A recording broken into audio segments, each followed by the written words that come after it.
Good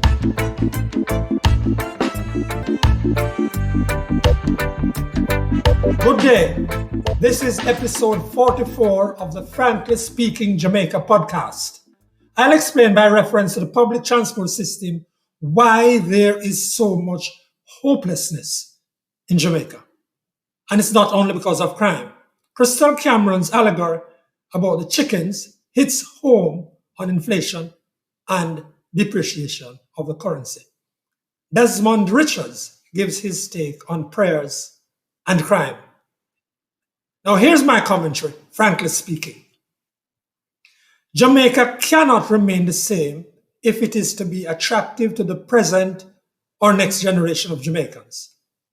And it's not just the exports that need to be improved, as Senator Auburn Hill has suggested, or we will remain poor.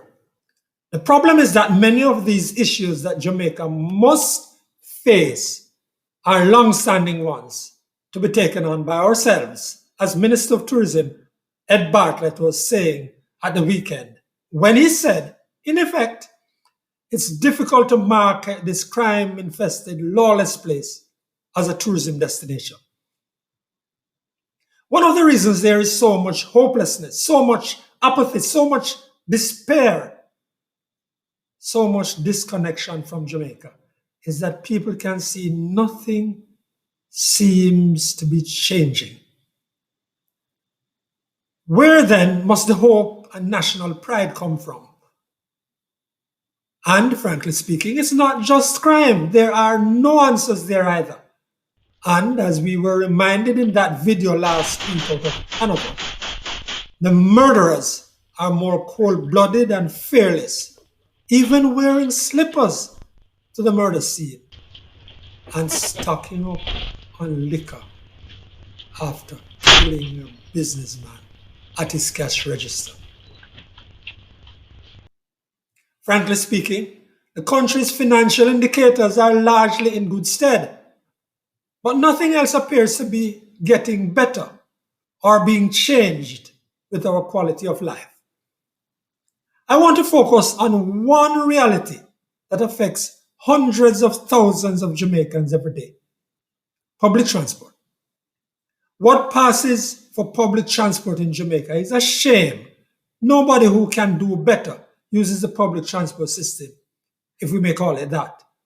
And many get into debt, pile up their savings getting a car because the public transport system is shameful and subjects people to indignity. It is inefficient and treats people like dirt every day. Frankly speaking, everybody knows that. And so, what have we been doing about it? Nothing. We have a pretense, though. We have something called a transport authority that presides over a system that moves people as if it were a carbon copy of the Middle Passage. Children, especially the ones at pre-primary school, are carried in the back of station wagons or trunks of sedans. Routinely, rural area school children are almost punished by the so-called service unless their parents can pay for chartered buses to take them to school. The government bus company, the JUTC, that serves only the people of the corporate area, parts of St. Catherine and a tiny part of St. James, the JUTC is a glutton for billions in subsidies and delivers very little by way of efficiency and comfort. Frankly speaking, we know all of this, even before we talk about what has come to characterize the operations of the road taxi business across the country. That's indiscipline, routine breaking of the Road Traffic Act, ignorance or lack of regard for the road code, and common courtesies. In addition, there is adversarial relationship between the operators on the one hand and the police and transport authority inspectors on the other. And add to it corruption in seizing and wrecking vehicles. We are not even beginning to consider such issues as the carbon footprints of a system that's mainly about using small vehicles on the roads to carry thousands of people. Unlike almost everywhere else, nor are we even considering a program to transition to EVs. We have not been even discussing how increasing large numbers of people living in Portmore and sections of St. Catherine and even Clarendon and St. Thomas must be transported cheaply and without losing considerable time to get to jobs in Kingston and back every day. And yet, have you ever heard any comprehensive, thought-out position of the opposition to the present mess? Have you heard the government offer anything better for next year or 2025 even? That's part of the issue, frankly speaking. There is no prospect of change to the way we live, to the indignity people face to use the public transport, taxis and buses, to the way the buses and taxis contribute to the mess in the town centers, because only a few bus parks have been created for them. Nor are we considering the way men and a few women who operate the public transport vehicles are treated by the system. Frankly speaking, that's the problem. There are no big ideas coming from the political parties, and our people's noses get rubbed in the dirt every day to do basic things like getting from A to B. Now, here's Krystal Cameron with the chicken coming home to roost.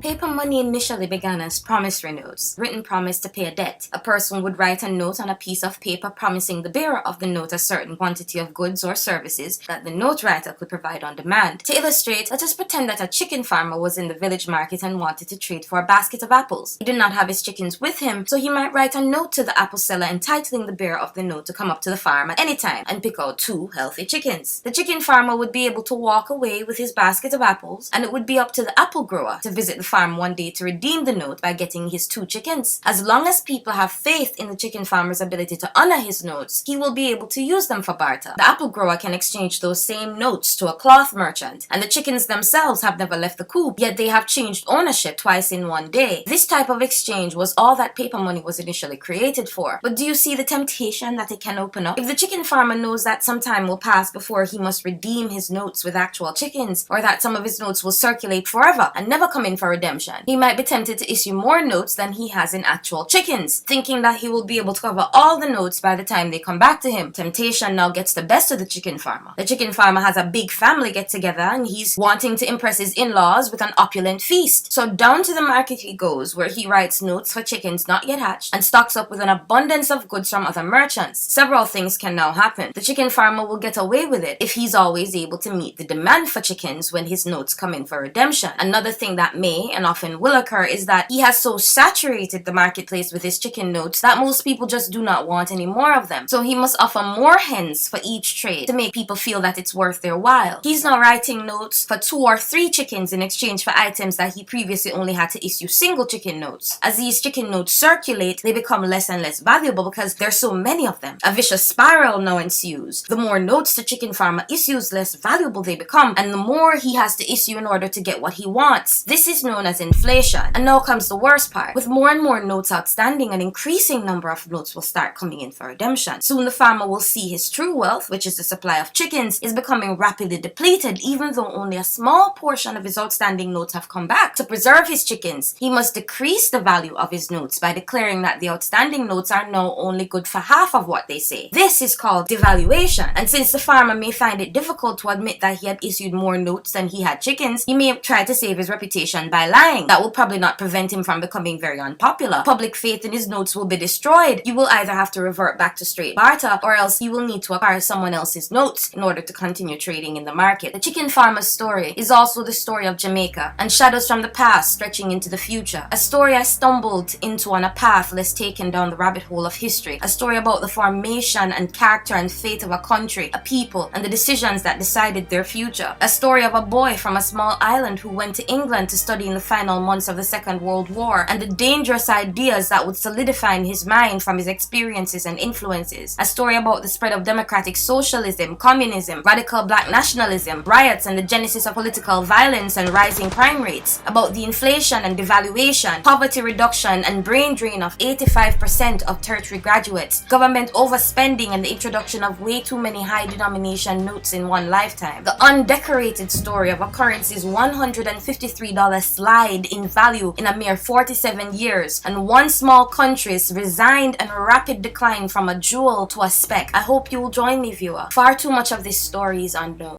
That's creative and businesswoman Krystal Cameron of Krystal Cameron's Designs. And now, Desmond Richards on crime and prayers. Did you know that Jamaica has 1,600 churches?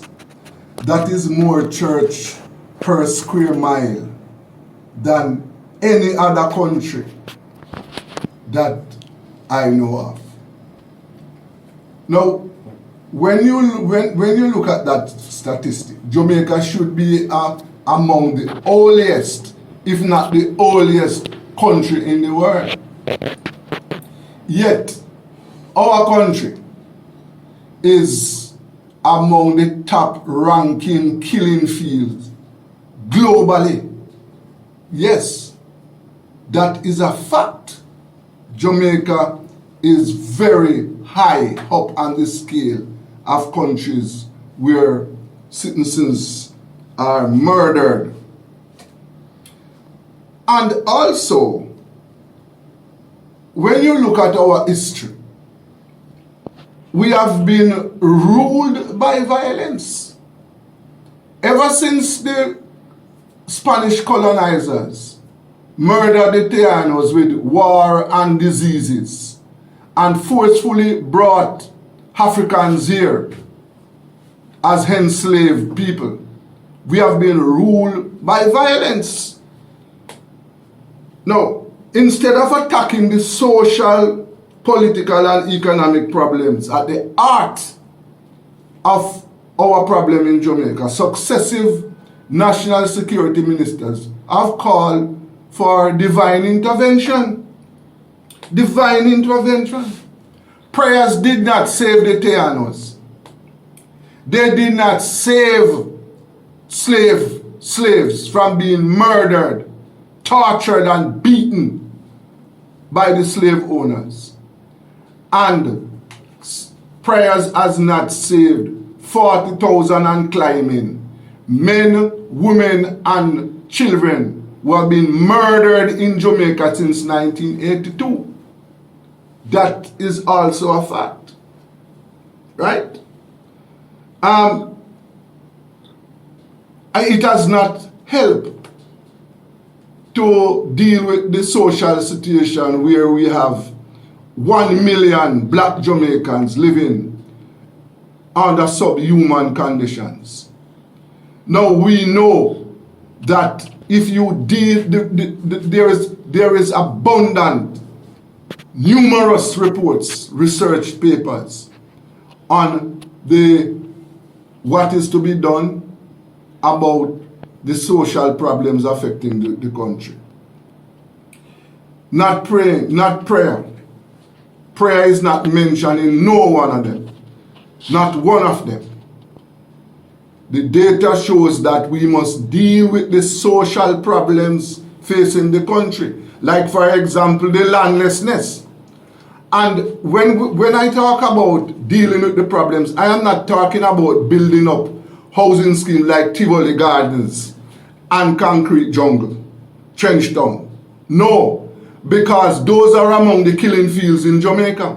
Partisan politics has been used to deal with the little piecemeal land reform that has been done so far.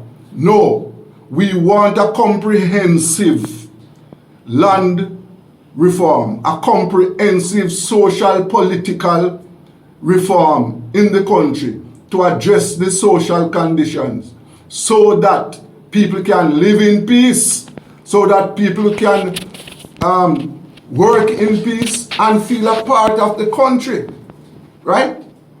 We don't want ministers and their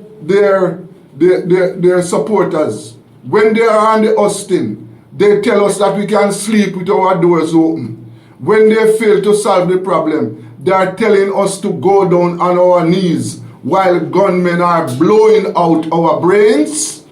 Listen, prayer can't work. That's Desmond Richards, journalist and businessman.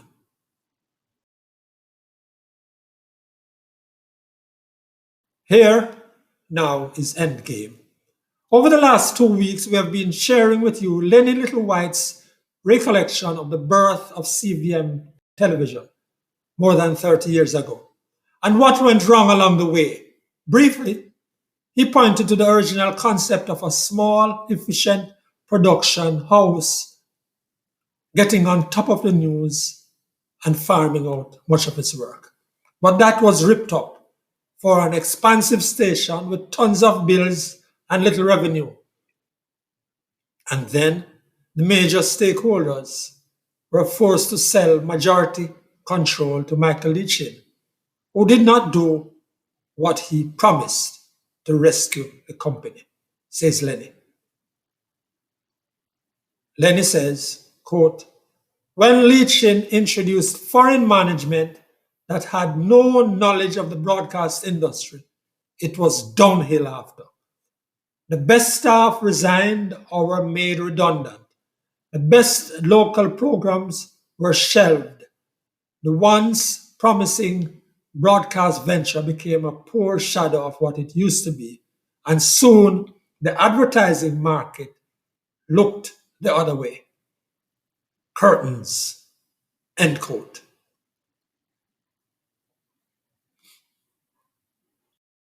Jamaica has been getting much attention around the world from the country's participation in the Rugby World Cup. Yes, rugby, now taking place.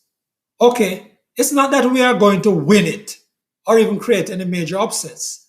But as one of the two locally based players said on BBC radio in the week past, it's about making a statement.